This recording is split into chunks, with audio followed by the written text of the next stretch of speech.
This is the Spiritual Genius Show, the #1 podcast for unlocking more of your spiritual genius so you can really have it all. Get ready to discover timeless strategies and secrets you can use. You'll also hear from world-class entrepreneurs, leaders, athletes, and celebrities sharing how they've tapped into their spiritual genius, along with how you can do the same. Without further ado, here's your host, Yakov Smart. Welcome. In this episode, I'm going to give you a secret energetic code to becoming more confident. This is something that can apply to any area of your life or business, or when it comes to developing any skill set. So you want to have a pen and paper ready because this will blow your mind and be unlike anything you've heard about confidence before. With that said, first and foremost, I'd like to say a giant thank you. Thank you for being here. Really appreciate you listening to the show. It's been quite a ride. This is episode 5. We kicked off a couple weeks ago. It's been surreal to say the least. The episodes have been extremely well received. Had a lot of people actually going in and binging multiple episodes at a time. And I am honored. I am privileged. It is so amazing having you here, being able to share this type of content with you. And I want to give you a special shout out if you've gone ahead and written the review. We already have several people across Spotify, Apple Podcasts, all the other major platforms who have gone ahead and written 5-star reviews. That really helps get the show out there, especially in its infancy. Right now, we are still in the early stages, and it has been a beautiful sight to behold. To me, the day the show launched, and the show launched on the 18th of October, 2024. And the day that it launched was a fascinating day for me because it felt like the start of a new chapter. If you haven't listened to episode 1, talking about the vision for the show, highly recommend listening back to that if this is your first time listening. But I talked a little bit more about the show and the direction of it. And that day was a fascinating day because for the first time, and I shared this in a private group that I'm in, one of the reasons for launching the show wasn't for, okay, here's my way of monetizing, here's my fancy funnel, all that type of stuff, which I would typically do, right? I like to reverse engineer things when it comes to marketing, when it comes to manifesting, and there's a lot of clout there. But at the same time, I did it from a 5D standpoint. Now, what does that mean? Okay. I knew that by creating the show, it would allow me to step further into this identity, this person who I'm becoming, this next iteration of me, and being able to share this with you right now.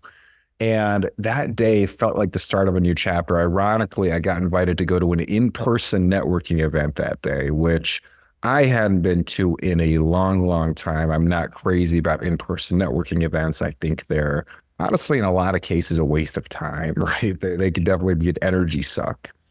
But I went to this business networking event and I would introduce myself and share the show with people, share a little bit more about what I was up to. It was my first time talking about these types of things openly, and it felt liberating. It felt like a lot of this stuff had been suppressed. So it felt really, really good. And ever since the show started picking up traction, we're getting more people listening every day. The downloads are going up. People are leaving 5-star reviews, and it's been a joy to behold. And I understand this show, we talk about things that usually aren't that popular, aren't talked about, especially among entrepreneurs and high achievers. And so at the same time, one thing that I've come to embrace, and I believe with anything worthwhile, you're going to have to embrace this as well, which is why I'm sharing this with you. And I'm going deeper into this practice, the practice of polarization, right? Not everyone jives with the show called Spiritual Genius, right? You tell some people you're spiritual, they run away. They think it's culty or new age or whatever, right? Even though it's actually quite the opposite, as we talked about in episode 1.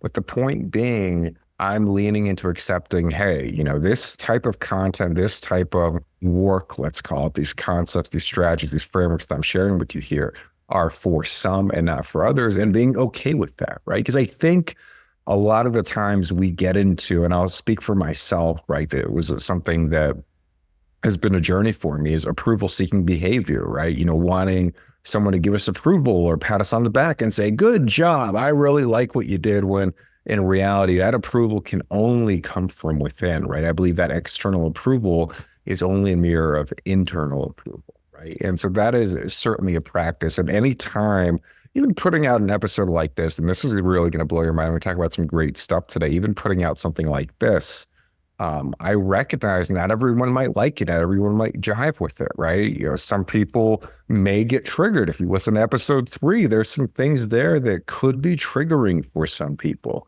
And I'm okay with that because putting this out there, sharing, this is my way of adding value, being here, being fully present with you and sharing this. Speaking of the show, here is another update on the direction of the show. So from this standpoint, and by the way, the show is still relevant for anyone on a spiritual journey who wants to grow spiritually to personal development, goal achievement, manifesting more of what they want. All those things still apply. All those things are relevant. With all that being said, I'm going to make sure this is geared specifically towards entrepreneurs and business owners, high achievers.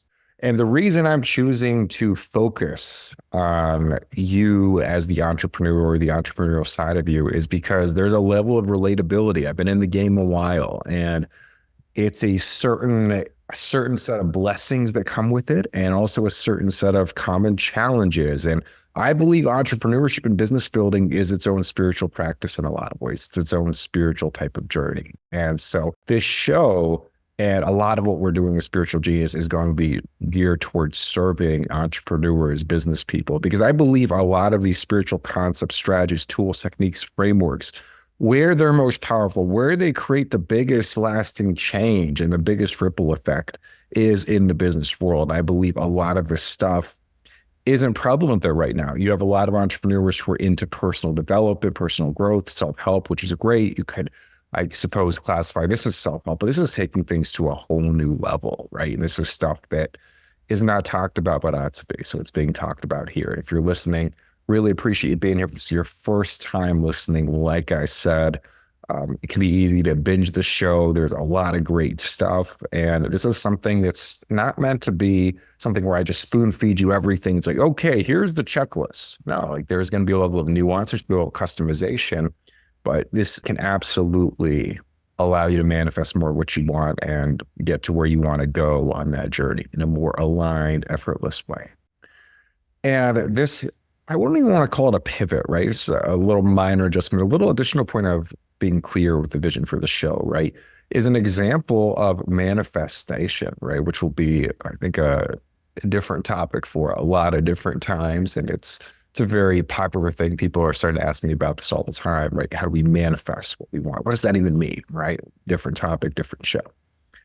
So when it comes to manifesting, though, I'm a huge proponent of the golden bridge approach. And what that means is, and I shared this on a recent podcast that I was a guest on, what the golden bridge approach means is we have to build this. We don't have to, we get to, or when I say have to, I want to be wary of that because I don't want to, you have to build this bridge, you have to do it this way. No, I don't want to force that or impose that. But like oftentimes, typically what happens is we have our current reality paired with our current identity, and we have the future reality, the thing that we want to manifest in what's called the 3D, the three-dimensional world.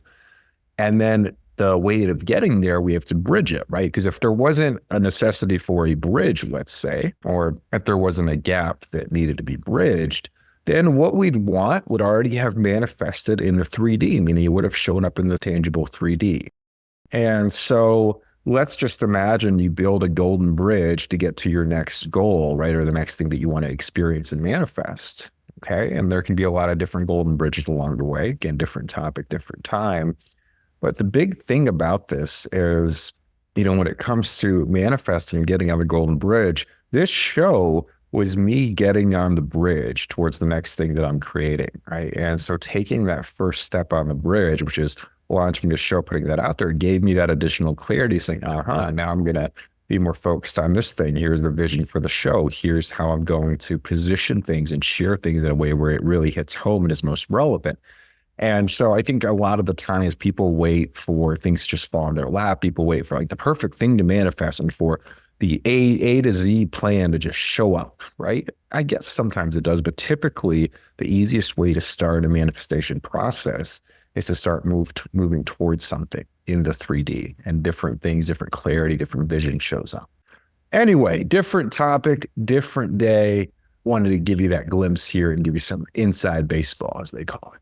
By the way, last thing, we'll get to confidence. I know I've shared a lot here with you already.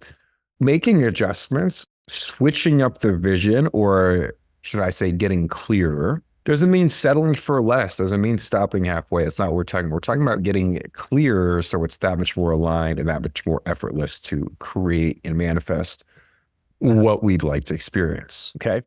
So this idea of confidence, it's something everyone seems to want more of. I've never met a person that said, I don't want to be more confident, I want less confidence. Huh? Like no one says that, right?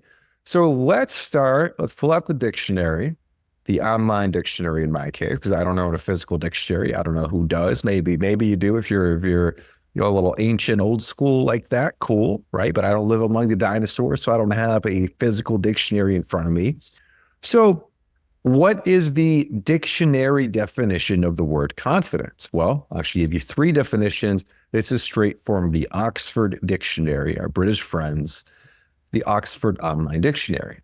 The noun, confidence, the feeling or belief that one can rely on someone or something, firm trust. Wow. So what that means is confidence equals trust. We're going to look at that. We're going to see if that's true or if there's a way to go deeper on that. Second definition, the state of feeling certain about the truth of something. Okay. Here's an example. It is not possible to say with confidence, right, how much of the increase in sea levels is through the melting glacier, right? There's examples of the state of feeling certain about the truth of something. And then a third one, a feeling of self-assurance arising from, listen to this, one's appreciation of one's own abilities or qualities. Okay. The example is she is brimming with confidence. Okay. So it's a feeling of self-assurance arising from one's own appreciation of one's abilities or qualities. Those are the 3 definitions. Okay. So how are we going to look at confidence today? More importantly, how can you have more of it? What's the secret code? Let's talk about it. So first, let's look at the psychological way of looking at confidence. A lot of books have been written, a lot of studies have been done. I'll give you how I look at it, a way to think of things here to make it really digestible for you. So we have to start with competence. We have to start with this idea, just like the dictionary definition, the one that I just read, the idea of having confidence in one's own abilities to do something, okay, having that level of self-trust. And a lot of the times that comes with competence, right? That comes with muscle memory. So if you've done something 1,000 times and done it successfully, you probably have confidence that you can do it that next time and do it successfully and effectively. And so these are reference points and reference experiences.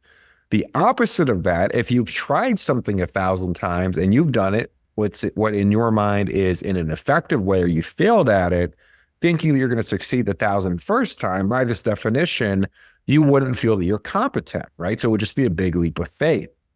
So in this case, when we talk about muscle memory, I want you to think of an athlete, right? So think of a basketball player, for example. Think of someone like a Steph Curry. When he goes and he shoots a basketball, do you think he has a lot of confidence that that basketball is going to go in the hoop? He's got a tremendous amount of confidence. He's shot that thing tens of thousands of times. He's heard that swish sound a lot of the times, and it's muscle memory. He has competence in terms of shooting a basketball at a subconscious level.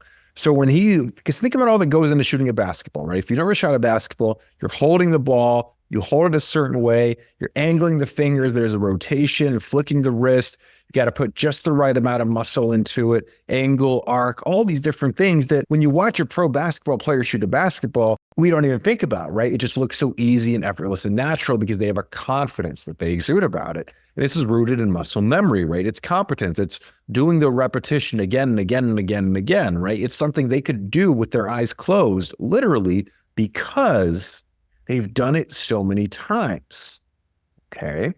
So that's the competence example. They don't think about how to all these different things consciously. It just happens. Repetition, repetition, repetition. There's a quote from the movie. If you haven't seen it, it's a great movie, Man on Fire. It's a movie with Denzel Washington. It came out in the early 2000s. By the way, shout out to Denzel. He's my favorite Hollywood actor. I'm just resonate. He's got that Capricorn energy. He's actually a December Capricorn, just like yours truly. So he and I vibe at that level. I'm sure if we ever met, we'd be vibing really well. Maybe we'll have him on the show one day. And in that movie, Man on Fire, there's a great quote. I'm not going to give the movie away, but there's a great quote, and it goes something like this. In times of performance, let's say, right? Here I am butchering the quote, but you'll get the picture here. We don't rise to the level of the situation. I believe this is a quote from the military as well. I don't think this is the original quote from the movie. We don't rise to the level of the situation. We fall to the level of our training, right? So it's all about preparation, drilling something again and again, and using that as a way of getting more confidence. And if you want certainty, if you want a sure thing, drilling something, practicing it again and again and again, and practicing well, that's really important. Because if you practice in a way that's ineffective, then you're reinforcing bad habits. That's a different discussion. But assuming the training increases competence, that also increases confidence. Okay, same thing in business, for example, like getting on a sales call with a potential customer, right? If you've done 1,000 sales calls and you have a framework and you have confidence in your ability to hit those fundamentals and turn that prospect, if it's a great fit, into a client, okay, then you're coming in with muscle memory. You're coming in with more confidence versus someone who's never done it before, right? Versus someone who gets very nervous or wants to find more confidence on those calls. That's one way to be more confident, right? It's the way that we've heard before. You want to be more confident in something, practice it again and again and again, okay? And there's a lot of truth to that. It works. It's foolproof. We're going to go deeper here. Okay, we're going to go so much deeper. We're going to look at the energetic code to it. There's also habits, okay? And I remember there's a show out there, a very popular podcast. If you haven't heard of it, it's been around for a while in the self-development space. Ed Milet, I forget what the show is called. I think it's called the Ed Milet Show. I think he got very creative with the name, but I remember he had a guest on. I don't listen to this show much anymore, but I remember listening to it, and they were talking about this saying of, and I think they were using either sports or business as the example. And they were talking about self-talk. They were talking about mental chatter, and they were talking about how when someone was a pro at something, and I think they were talking about a golfer, and he was struggling that day, and his mental talk, they want his language to be when he missed a shot, not like, oh, I suck. Oh, man, what's happening? Woe is me. It was more like, oh, weird. I missed that shot. It's not like me. So that's what I think it's a great mental exercise. I think it's a great mental hack to really have that habit of like, hey, you messed something up, or you already have confidence in something, and maybe your performance that day or whatever you're doing is not up to par. Saying to yourself, that's out. It's not like me to do that, right? And then correcting as opposed to going down the rabbit hole and dwelling in all those different things. And habit creation's become a very popular topic, maybe a different show for a different time. Atomic Habits, the book is really popular. If you haven't read it yet, it's one of those mainstream self-help books. I think it's a great book. I really do.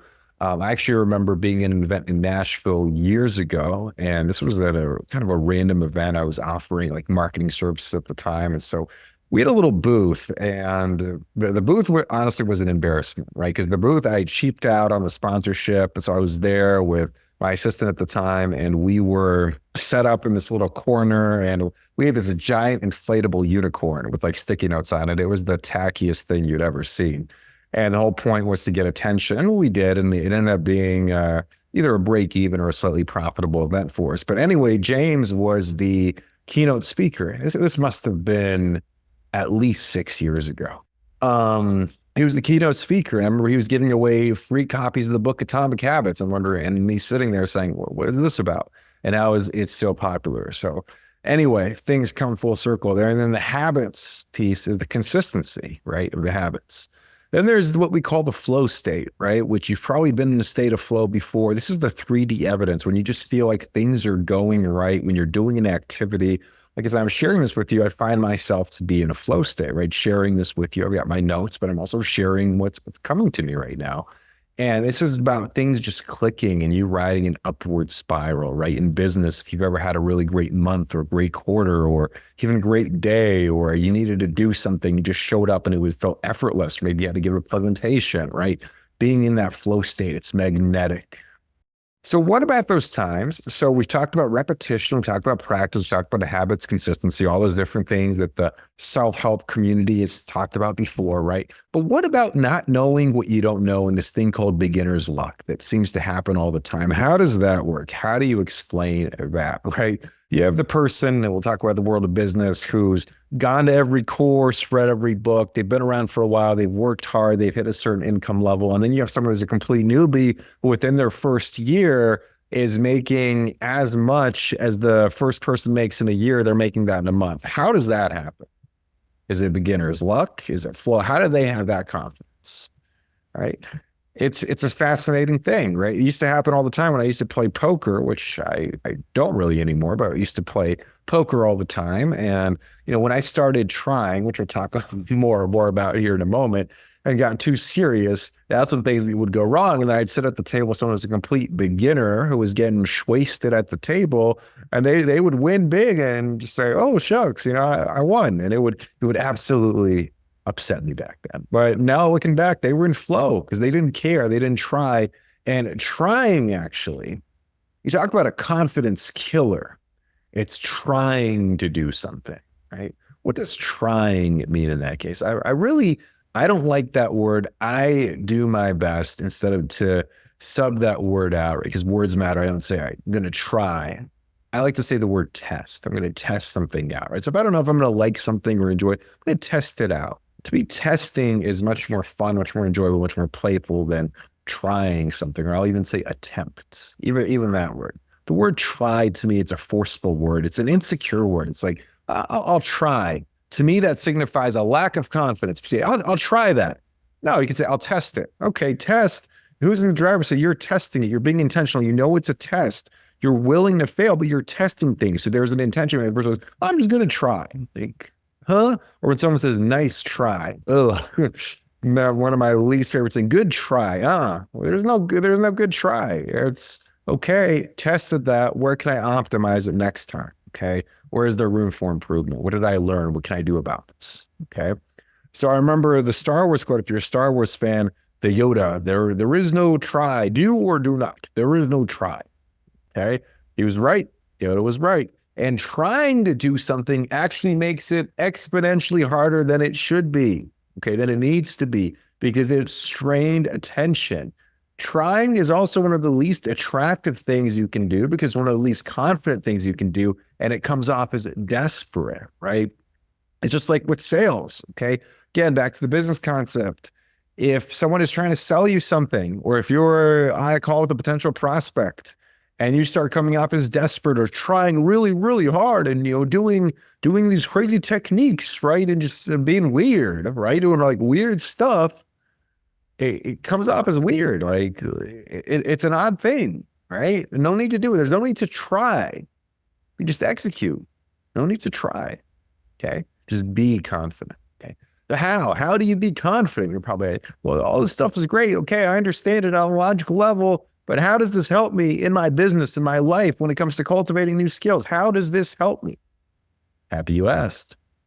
So what's the energetic way of finding confidence? That's what we're going to talk about. Okay. This is the stuff that I know you haven't heard it before, because I've never heard it before, because this is the kind of stuff that just came to me, right? When you're like me, sometimes stuff just comes to you and you turn it into a framework, and now the world can use it. So here we go.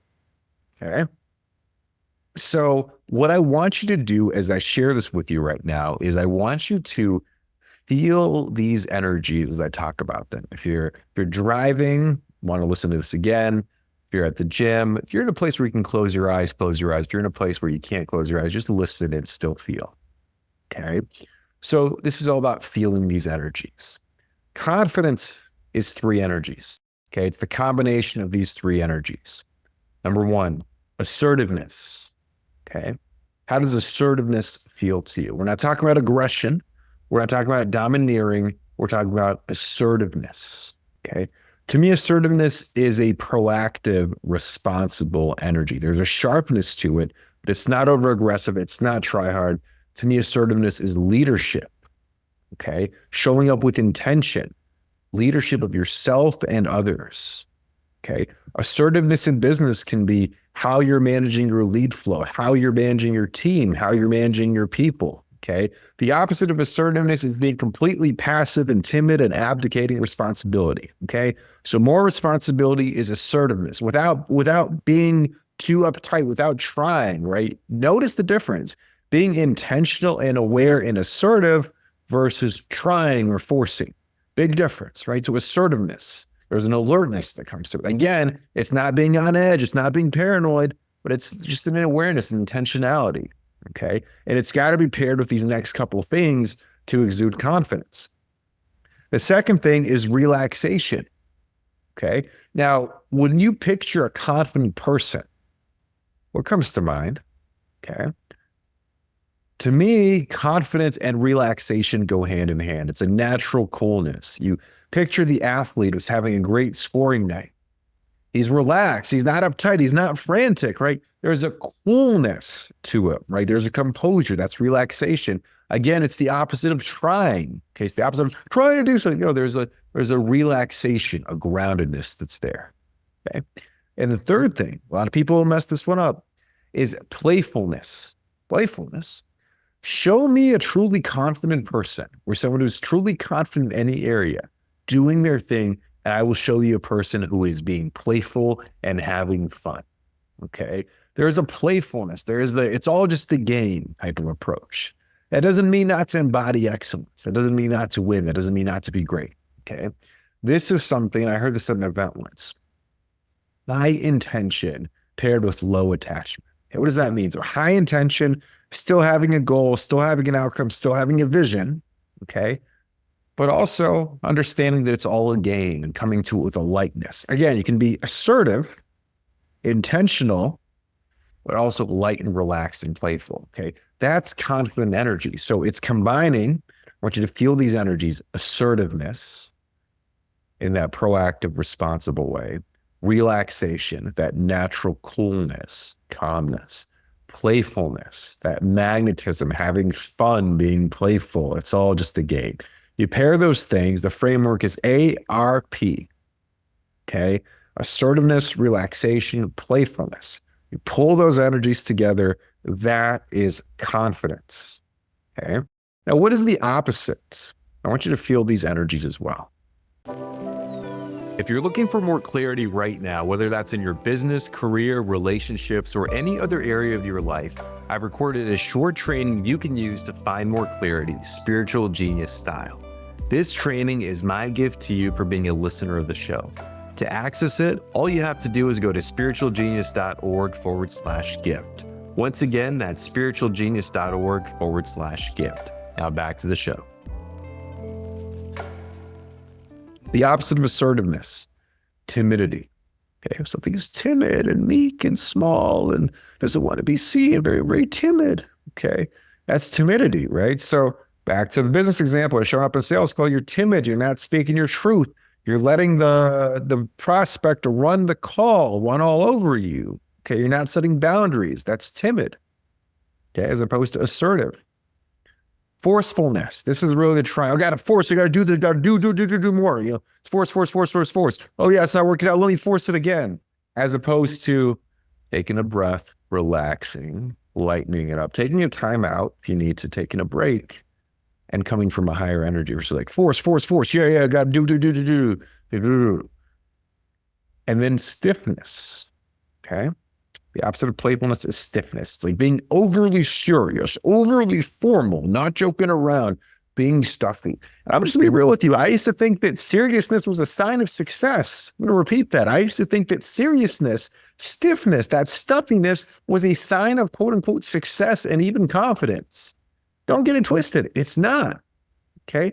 Stiffness is a sign of insecurity. Okay.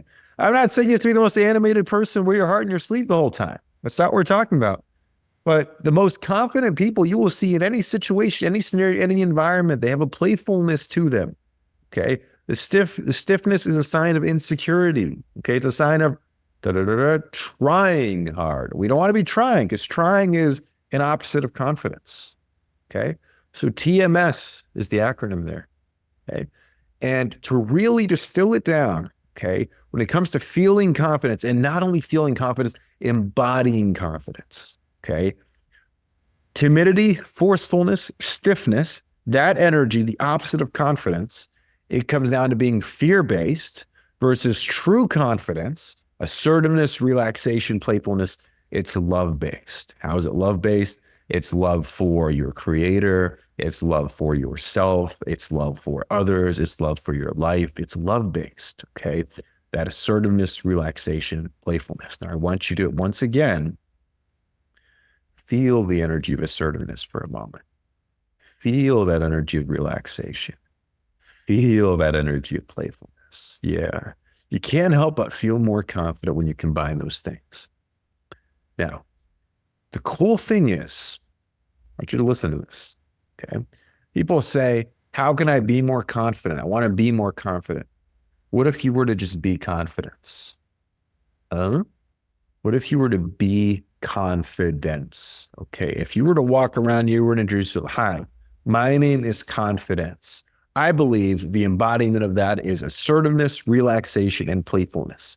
That would be confidence, right? So if you took on the energy of confidence and wore confidence, inevitably you'd be more confident. Inevitably, you would portray confidence, okay?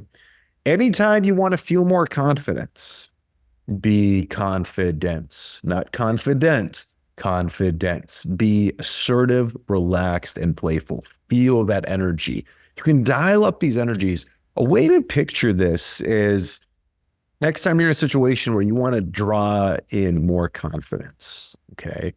You've got an A, you've got an R, you've got a P. I want you to picture this. Next to each one is a bar, right? Or is a scale. And you can pull these things up, right? So if you're operating that day or in that situation at a 3 in assertiveness, and you're feeling relaxed already, but your 3 is assertiveness, dial that up to a 6 or a 7. Feel more assertive, okay? Same thing, if you're feeling really assertive, but you're not relaxed at all, you're going to get super forceful, right? So we want to dial up the relaxation. Same thing with the play. You want to get all 3 of these to at least a 5 in that situation. You're going to start embodying confidence, okay? And conveying that starts from within, of course, okay? And if you haven't heard, there are a few things that are more attractive than confidence, okay? Confidence is said to be an aphrodisiac, and rightfully so, okay?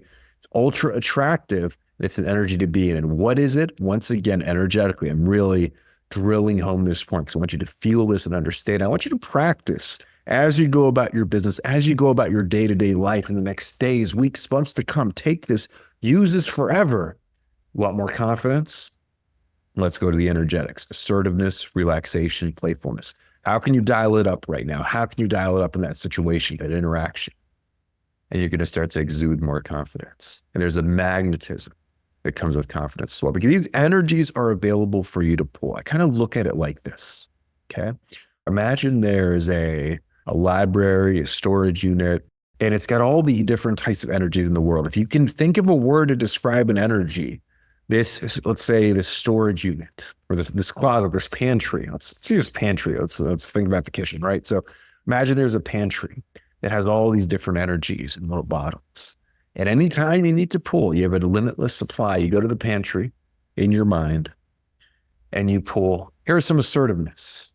And you pull that into your being, your essence right now. Here's some relaxation, you pull that in. Here's some playfulness, you pull that in. And then that starts to create you exuding more of that confident energy. Your body language starts to change. You start really feeling it and embodying it, okay? You can also pull some of this confidence from your future self. I have a really good friend, I won't mention their name, who's actually going to be on the show soon, who's great at pulling this from her future self. And anytime she wants more confidence, a trick that she uses is she thinks about her future self and she pulls that level of confidence into a current situation, okay? It's kind of like in Harry Potter. If you've never seen Harry Potter, I think there's something deeply spiritual about it. I think that's why so many children and teenagers resonate with it, right? It's one of those things, some people hate on it and say, oh, it's witchy, it's weird. I don't think so. I think it's actually quite high energy. Which is why it's really magnetized by so many children and young people, and even people who have great memories reading it as a kid. And I remember in Harry Potter, and if you know Harry Potter, this will resonate with you. If not, I'll explain in a way where it's still relatable. So Harry Potter and the Prisoner of Azkaban, there's a scene where there are these dark dementors, right? Low energy, dark energy, and there's a certain spell. And Harry essentially time travels, and he thinks that the spell to drive away the Dementors, the super spell, was cast by his father, who had long passed. So it's confusing. And then Harry, through time travel in this moment, realized that he was the one who actually cast out the spell and had the power. And that was his future self, right? So same thing, this confidence from your future self, the confidence that you know your future self will have, that you want your future self to have, is something that you can pull and draw from at any time. It is available to you. It is in that pantry that you can go to. Now, a couple other things that are really important in terms of understanding confidence. There's also this idea of trust transference. It's an idea from NLP, neuro-linguistic programming, and pulling confidence from a coach or a mentor or an advisor. Okay, this is one of the reasons why so many people hire coaches and mentors. It's not because they think the coach or the mentor is extremely gifted in a lot of ways, although a lot of the times that could be, right? The reason is there's a specific energy field and there's a beingness, okay? Because that coach or that mentor has manifested that result. So let's say there's a certain income level that you want to reach in your business or a certain revenue level, and you hire a coach or a mentor, right? Specifically around that topic, and they already have that. They're in the energy field. It's effortless for them. They've already have the result from the 3D, right? And so whatever confidence they have in business or in certain strategies or approaches or techniques, you can transfer that confidence and use that confidence as well, and the confidence that you're exuding. So that's another way to go about it. Another thing you can stack. I'm not saying it's an either or. This is another thing you can stack on top of what we were just talking about for even more power and confidence. Another energetic piece to confidence is honoring your word. Okay, if you say something, doing it. Sometimes easier said than done, I know, but it's something that over the past couple of years has really helped me feel and embody more confidence, right? If I say, it's something as simple as if I say, okay, I'm going to go do that thing tomorrow. If I tell someone that and I don't do it, that diminishes my word and subconsciously diminishes my confidence, okay? And if you mess this up, which we all do sometimes, like things come up, you can always release that energy, practice forgiveness, like we talked about in episode 3, right? I'm not saying to be perfect with this, but what it does is if you say, hey, I'm going to go do that thing tomorrow at 4:00, and you do the thing tomorrow at 4:00, you show yourself that you can be trusted with your word. It builds up your self-trust. It also helps build your ability to manifest and set intentions, okay? And there's actually an exercise, I got this from Fred Dodson, who has a lot of great books. I mentioned him on the show before. This is the exercise of if you're feeling ungrounded, what he teaches to do is to control every movement and to say something before you do it. So imagine you're sitting around in a room and you go and you grab a glass of water. So you say, I stand up, and then you stand up. I walk over to the table. You walk over to the table. I'm grabbing the glass. You grab the glass. And let's say you scratch your shit on the walk.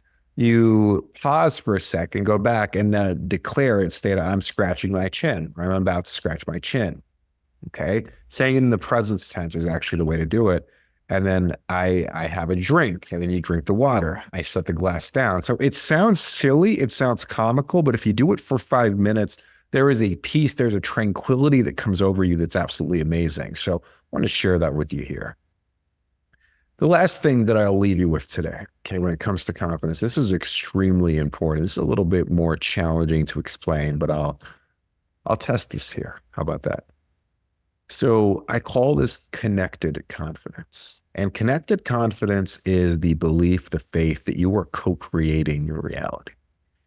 Now, when I say co-creating your reality, okay, I mean co-creating your reality with source, okay, whether that's what you call source, the universe, God, whatever word you have for it, looking at it as you are the creator and there is another creator, okay, this higher power.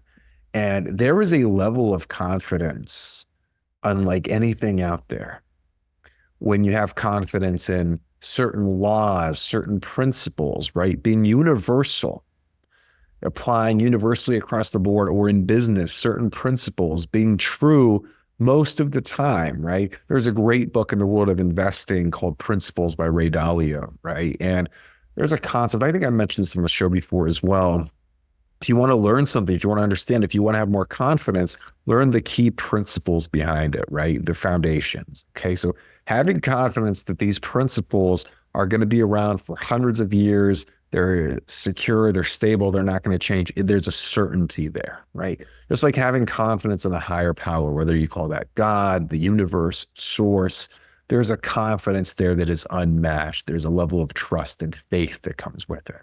It's one of the reasons why a lot of people talk about manifesting your reality and manifesting something into existence. And it's really important to remember around manifestation that it's a co-creative approach. Okay. You have a partner who you're creating with and around. Okay. And that partner is source energy. So with that said, I want to leave you with, and we've talked about a lot of different things here when it comes to confidence. This is definitely one that's worth listening to again. And most importantly, it's worth implementing in your business and your life in different skill sets, dialing up your confidence. Remember, it's an aphrodisiac for attracting more of whatever it is that you want, whatever you'd like to experience. Okay. And so I'll leave you with a poem that demonstrates co-creation. It's a poem that I wrote. When did I write this originally? I believe I wrote this in October of 2023. And I'll read this to you verbatim. Let me tell you about my business partner. You might have heard of him before. He has access to unlimited resources and infinite amounts of capital he can deploy within seconds. And his wisdom is greater than the collective wisdom of anyone living on earth by exponential amounts. He's also omnipresent, doesn't take breaks, and doesn't get tired. My business partner is as pure and objective as they come. His only stipulations are that his laws are abided by in my beingness. The easiest way to tell that is through looking at my actions. This isn't because he's mean or controlling. It's simply how the game is played and his unrelenting boundaries. There are two levels to these laws. There are laws that are infinite and universal, and there are more subtle nuances more specific to me and how I operate. The more I ride the wave and swim and flow with these laws, the easier and faster it is for my business partner to give me anything I like, and giving pleases him. Going against these laws doesn't anger him or make him think any less of me because he's unconditionally loving and compassionate. Yet he's neutral, and these laws are the only stipulations to him giving me anything I'd like. My business partner especially appreciates faith when paired with personal responsibility. If I ignore his stipulations and abandon responsibility, my business partner knows it's not healthy for me and doesn't give me the things I like. He's unconditionally fair that way.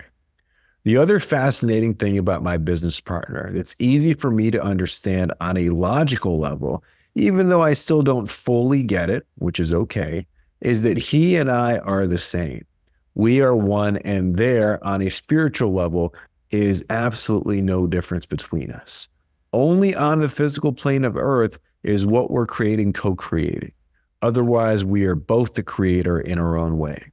While the simplicity of my description makes it relatively easy to understand, this is an important reminder of my business partner. He and I have the perfect, quite literally, business partnership and relationship, and there's nothing, quite literally, he or I could do to F it up or make it less perfect and whole than it is. There you go. It's a lot to unpack in that poem. Once again, remember, connected confidence. I'll wrap this up with this. It's co-creation, okay? There's a faith, there's a knowing, there's a trust that's there, and it really amplifies everything else that we're talking about. If this show resonated with you, if it gave you any ideas, any nuggets of wisdom, share it with a friend or two. That way we spread the word. That way more people are impacted, more people hear this, more people can be more confident. It raises, it elevates the bar for everyone. Really appreciate you being here. And remember, your spiritual genius awaits. Thank you for listening to another episode of the Spiritual Genius Show. Remember to subscribe and leave a 5-star review. When you email a screenshot of your review to info@spiritualgenius.org, we'll send you access to a special training on unlocking more of your spiritual genius in your business or career. Once again, the email address to send that screenshot of your review to is info@spiritualgenius.org. And remember, as always, the content of this episode and every other episode of this show are for entertainment purposes only. No solicitations are being made of the audience, and this show is not in any way intended to provide or be a substitute for any medical, legal, or financial advice. It is strongly recommended that you consult with a licensed professional before making any and all decisions around these matters. Till next time, stay well and remember that your spiritual genius awaits.